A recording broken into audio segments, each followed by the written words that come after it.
I'd like to recognize my colleagues that went through this rigorous process, especially Maria Villagomez. It was tough, and we're still in that process right now.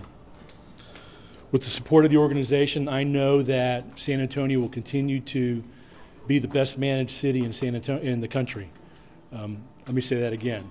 With the support of the organization, I know that San Antonio will continue to be the best managed city in this country. Over the next couple of weeks, I'll be meeting with a number of different community groups to listen directly and get a better understanding of their priorities, concerns, and needs. Right now, I'm focused on establishing those connections and those relationships and ensuring that the community believes in, has trust in, and a voice in local government. I want to assure everyone that I will act in the community's best interest if selected by the council. And I will act in accordance with the mayor and city council's policy directions. Let's be clear, and I said it at the beginning, we're still in this process, and I'm the proposed finalist. I'm looking forward to engaging with the community over the next 2 weeks and next Wednesday night at the downtown UTSA campus. So I'm ready to take any questions you have. When did you decide you wanted to be a city manager? I mean, obviously, like, at what point in your life did you decide this was something you wanted to do or wanted to get involved in city government as a career? In high school. In high school, we had, I have a story of when I was a freshman at Central Catholic, and Father Shaughnessy was the English teacher, and a couple times a week, this guy would come jogging down the street, down St. Mary's, and Father Shaughnessy would point out, there goes the city manager. Now, as a ninth grader, nobody knew what a city manager was. And at some point that semester, Father Shaughnessy explained what the city manager was, who he was, and why it was important in local government and public service. And you know, a lot of people can point to a moment in time in their history, and that was my moment. I've been interested in local government since then. By the way, the city manager that would jog by a couple times a week was Lou Fox at the time, and it was a story I told him when I was in graduate school. Erik, if you're approved by the City Council, you're going to be stepping into some pretty big shoes. Cheryl Scully got us an awesome bond rating. She did a lot for this city. How does it feel to be moving into those shoes? It's a great opportunity. It's a great opportunity, and it's a career achievement. This is a great organization and in a great city. And it's a huge responsibility, and I'm looking forward to it. You've worked with Ms. Scully a lot. What have you learned from her? Results matter. Results matter, but there needs to be that community relationships with all aspects of our community are important. But at the end of the day, the citizens, the mayor and city council, all of you expect results, and that's got to be key. Erik, moving forward, if confirmed, what do you think is going to be the toughest challenge for the city of San Antonio? There's nothing guaranteed. The economy's good, but that could change. What do you think is going to be the toughest challenge for you to tackle now? Well, there are a lot of issues that are in progress right now, and there are priorities that the council has already set.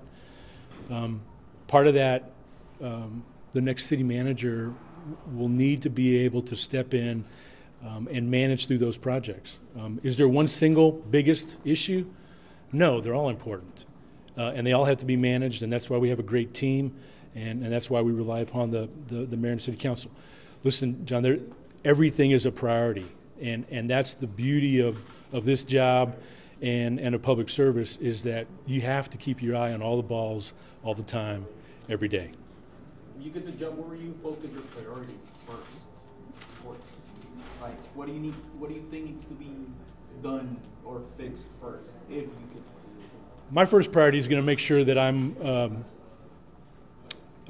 engaged and on the same page and in line with the council's, the mayor and city council's directions. That's got to be priority one. What about the contract with the fire department? So part of the next manager's role, my view on that is that we need to keep open relationships with a lot of different aspects of our community, and the labor union organizations, the fire union is one of them. I think part of my role is to make sure those relationships are open.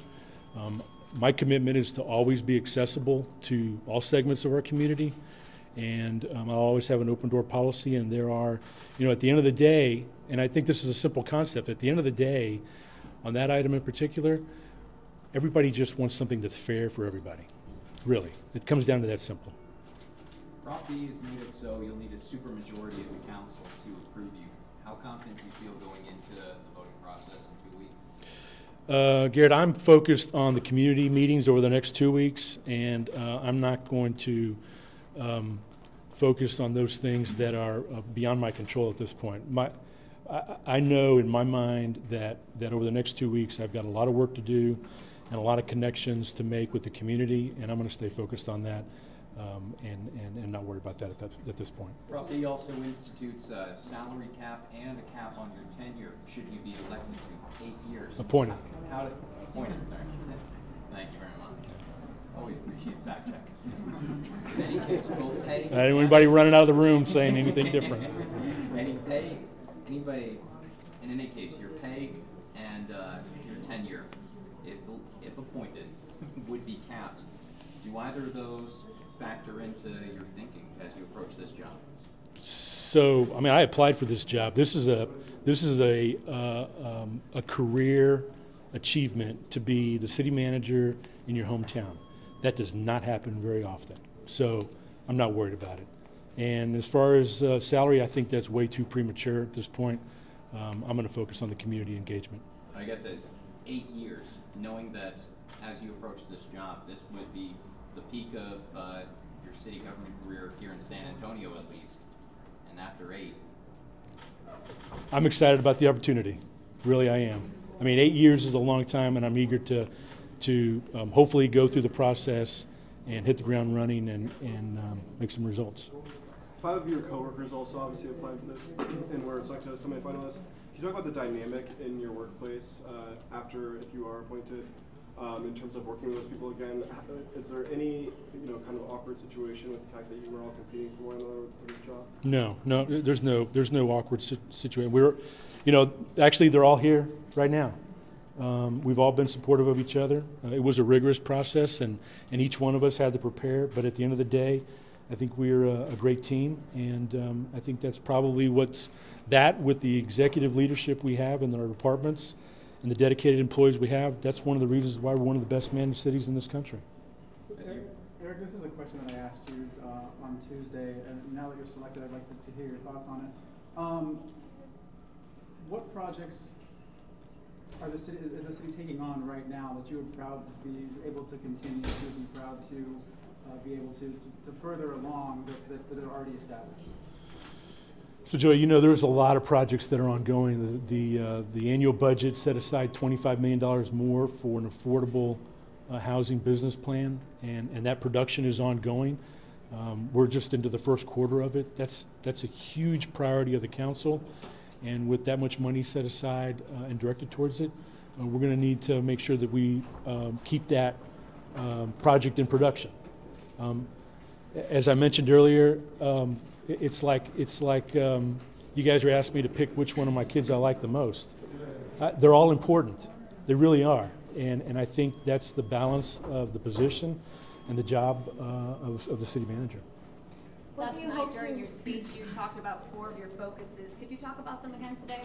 Sure. The number one was the current legislative, our state legislative agenda, and the legislature that'll be doing their work over the next several months up in Austin. Certainly San Antonio will have to be mindful. We have our own agenda that the council approved, and so where we need to insert ourselves and assist or provide information, that's an immediate priority. Number 2, and I just mentioned it again here a second ago, was the implementation of the Affordable Housing Business Plan. That's obviously a priority and the immediate. Number 3 was the mayor and council asked the staff in December for a long-term funding strategy for Haven for Hope. And there's an engagement process with a whole list of stakeholders that'll be involved. That will need to come back to the council in short order. And there's that whole engagement process is gonna take a lot of work, and Maria Villagomez has already kicked that off. And the fourth item that I talked about yesterday was checking in and seeing where we're at on our dockless vehicle pilot program. And as someone who grew up here, went to college, high school here, an entire career here, how do you think this is going to help you moving forward if selected for this position as city manager? which part? Being from here?